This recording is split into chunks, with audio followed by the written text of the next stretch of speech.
My message is that we'll be watching you.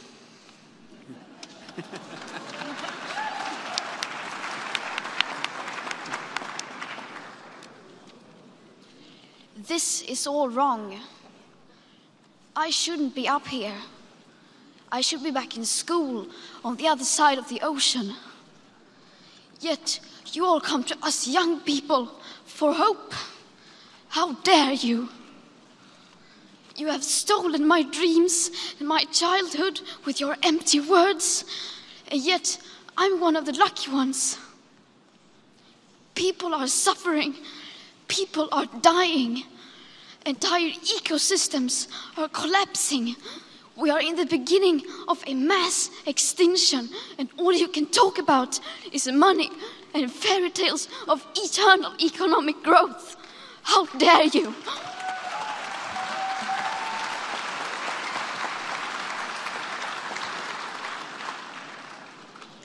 For more than 30 years, the science has been crystal clear.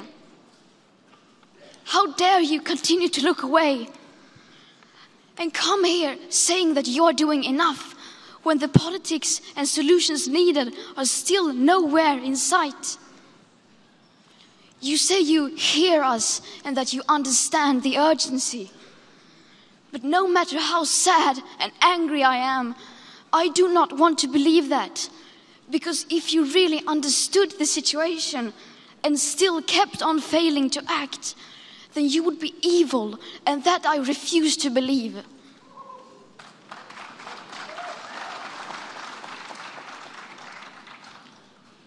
The popular idea of cutting our emissions in half in 10 years only gives us a 50% chance of staying below 1.5 degrees and the risk of setting off irreversible chain reactions beyond human control. 50% may be acceptable to you, but those numbers do not include tipping points, most feedback loops, additional warming hidden by toxic air pollution, or the aspects of equity and climate justice. They also rely on my generation sucking hundreds of billions of tons of your CO2 out of the air with technologies that barely exist. So a 50% risk is simply not acceptable to us, we who have to live with the consequences. To have a 67% chance of staying below a 1.5 degrees of global temperature rise, the best odds given by the IPCC, the world had 420 gigatons of CO2 left to emit back on January 1st, 2018. Today, that figure is already down to less than 350 gigatons. How dare you pretend that this can be solved with just business as usual and some technical solutions?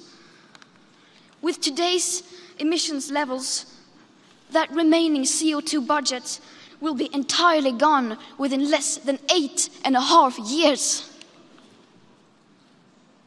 There will not be any solutions or plans presented in line with these figures here today, because these numbers are too uncomfortable and you are still not mature enough to tell it like it is. You are failing us. But the young people are starting to understand your betrayal. The eyes of all future generations are upon you.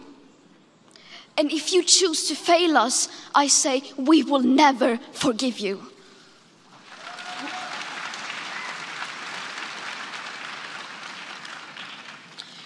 We will not let you get away with this. Right here, right now, is where we draw the line. The world is waking up, and change is coming whether you like it or not. Thank you.